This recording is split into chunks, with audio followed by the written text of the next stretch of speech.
আসসালামু আলাইকুম রহমতুল্লাহি ওয়া বারাকাতুহু। শুভ রাত বন্ধুরা। আমি চলে এসেছিলাম আপনাদেরকে দেখানোর জন্য আবার আমার চেহারি রান্নার ভিডিও। তো আমার চেহারি রান্নার আইটেম ছিল আজকে তেলাপিয়া মাছ টমেটোর চচ্চড়ি হবে। তো দেখতে থাকুন ভিডিওটি, যে কোথায় যে দেখতেছেন আমাকে লাইক কমেন্ট শেয়ার দিয়ে সহজে আমি আপনাদের জন্য ভিডিও করছি। এখানে আমাদের পরিচালক ইমরান সাহেব আছে, ওনাকে দেখতে দেখেন না, ইমরান সাহেব দেখেন না, পরিচালক আমাদের ইমরান সাহেব পরিচালকে দেখেন, বডি পরিচালক সুপার।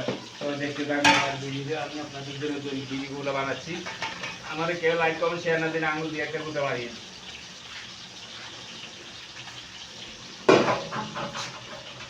তো প্রিয় দর্শক দেখতে থাকুন ভিডিওটি। এখানে আমি কতগুলো টমেটো দিচ্ছি, এগুলো দিয়ে আজকে তেলাপিয়া মাছ দিয়ে চচ্চড়ি করবো। আর চেহারির জন্য রান্না করতেছি, খুব মজাদার সুস্বাদু খাওয়া হবে। তো আসেন, আপনারা সবাইকে দাওয়াত দিলাম, ঢাকা ড্যামরা দামি এখানে আমাদের চলে আসুন চেহারি খাওয়ার জন্য। ধন্যবাদ।